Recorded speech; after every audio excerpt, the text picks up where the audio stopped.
Madam Speaker, I'm very happy that Ayal, in response to my POI, said that it's not the government's job to create, just to pay money for useless jobs, because that is exactly what it is that they are doing.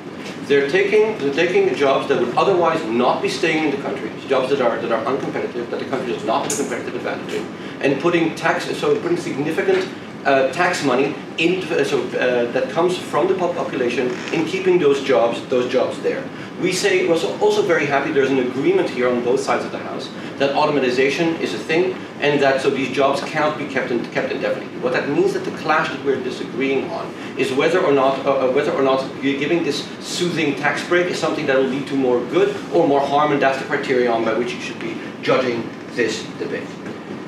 What we're saying is that when you're paying these billions of dollars, this comes out of the national coffers. This is the same thing as the government paying for those jobs. This is just like welfare, but making people do jobs which they agree they will not be able to do soon in a number of years anyway. So we say that by this they are not focusing on retraining, and indeed we see that in the U.S. the moment that Trump made tax cuts for the coal miners, they stopped the retraining processes forthwith, because you're now saying to these people, yes, these are industries that we want you to work in. So you're keeping them trapped in jobs which they themselves admit put them in a worse place when they will inevitably go away. So they're just delaying the problem, costing money, rather than solving it forthwith. So we're saying that you're keeping them trapped in a job. B, you're putting a significant tax burden, and C, you're not actually allowing them to find alternatives. So my case for you today is going to have 3 points. 1, so why this won't actually help solve the problem. 2, why this is an unjust burden on society. And 3, what alternatives do you propose instead. So let's begin. So why does this one won't really help? Let's split this up into 2 cases, because Ayal seems to like brought kind of both of them as well. The main gist of their case seemed to be on manufacturing jobs that are going to go away. But then it also brought in examples of like Intel and those kind of companies in Ireland, which are still tech jobs. So let's split those 2 up. Let's deal with tech jobs first, right? Giving significant tax breaks so that tech jobs stay in the country don't really help.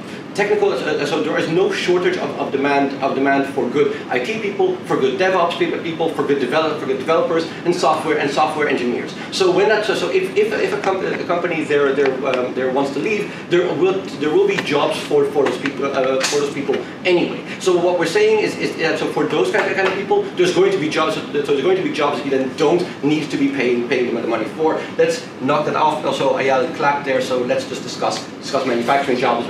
Anyway. Great. So what happens there?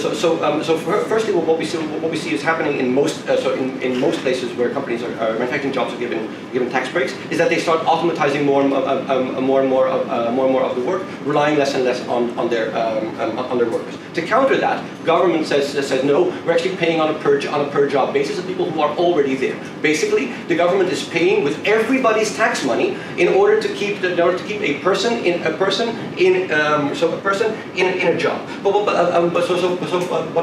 happens? And this is also what we're seeing like in the European Union. So when tax breaks are given, is that because everyone wants to have those jobs. This creates a downward pressure where everybody is giving these kind of tax breaks, and there's a downward pressure on wages, on prices, and on labor conditions. Indeed, in Ireland, which started by giving tax breaks to companies, started making it very much easier for companies to fire people, or otherwise they would leave to other countries that are giving tax breaks. This started making overtime pay not required, etc. And so you're keeping these people in these jobs, but you're making their conditions worse. And if they say so that they're leaving anyway, this is not going to help on the long run. But why is this a burden on society? To my second point, because these companies are using the national infrastructure. They're using the roads. They're using public goods such as such clean air, and they are so they're putting an extra strain on the national infrastructure, but not paying into it. So what that means is that the country now needs to spend more money in providing public goods, but are not getting the taxes from these companies to do so. What that means is that the population itself are the ones who need to need to pay into this. This is both in money, but also in health, but also in healthcare. If you look at what actual manufacturing towns look like, they look no further than Flint, Michigan, or Gary, Indiana, or any other heavy manufacturing towns. These companies are polluting the air. They pollute the groundwater. They're creating a lot of public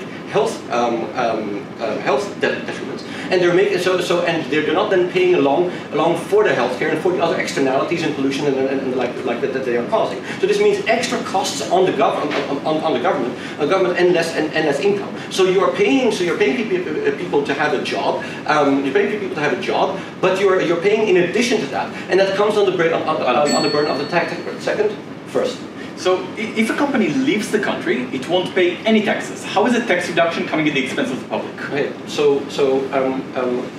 What we're saying is that if they leave the country, then these people can go into other jobs. And what we're going to propose is actually in my alternatives. And if you're going to pay for people to keep jobs anyway, which is what you're doing now, then you might as well make them do something useful. Either A, for your country, or B, for that person instead. And this is what we're saying, that there's no country where national infrastructure works are not required. Repairing crumbling roads and bridges, building schools and hospitals, forestation, etc. And we're saying that these are things that actually help the country advance. And if you're paying for people to keep a job, then you keep it something that will make things better for future generations coming along. We're also saying we're happy that they want to do retraining. We want to do more of it. We want to give people the time not to be spending it in work, and their job is going to be useless soon, but to actually allow them to retrain fully, to be more of a benefit to themselves and the national economy in the future. Please close.